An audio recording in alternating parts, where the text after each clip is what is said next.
خوست کې د تېرې ورځې د تیزو بادونو ګلۍ او بارانونو له امله د ښار او مرکز په بېلابېلو سیمو کې خلکو ته مالي او ځاني زیانونه اوښتي د مسؤلینو په خبره 15 تنه ټپیان شوي په بېلابېلو سیمو کې تر 800 جریبه کرنیزه ځمکه او حاصلات زیانمن شوي سلګونه شمسیانې ماتې شوي چوکټونه یې غورځېدلي او تر 100 عرادو پورې موټر هم تخریب شوي دي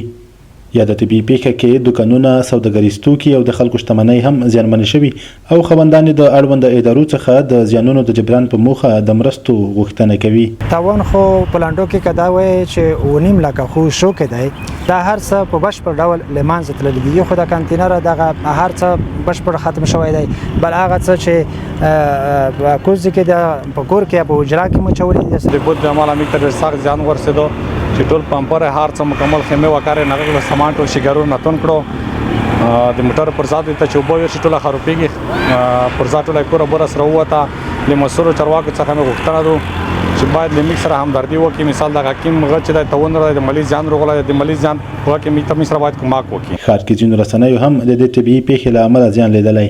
د اقرا ښکلا امید چنار او نن اف ام د رادیوګانو لمریز برېښنایي سیستمونه زیانمن شوي په یاد زیانونو کې ښکلا رادیو ته هم ګڼ زیانونه اوښتي دي دغې تر څنګ اقرا رادیو یو پیام غورځېدلی دا ورسره څنګ کې سولر مات شوي دي په بشپړ ډول ویجاړ شوي دي او فلزي فریم چې تقریبا د 9 میلیون افغانۍ په اندازه زیان ورته اوریدلی دی. بل خو مسؤلین ډاډ ورکوي چې د ولایت مقام په مشرۍ د بېلابېلو ادارو ترمنځ ناسته شوي تر څو رامنځته شوي ټول زیانونه وارزوي او له زیانمنو اشخاصو او ادارو سره لازمه همکاري وکړي.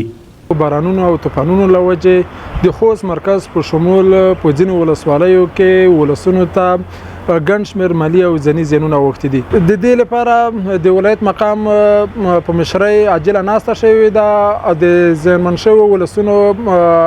سروي به کېږي او د دوی سره به د تیر په شان همکاري کېږي. باید ووایو چې خوست کې د پسرلي په موسم کې وخت نه وخت سخت او تیز بارانونه کېږي له همدې امله له خلکو غوښتنه کېږي چې باید احتیاطي تدابیر په پام کې ونیسي.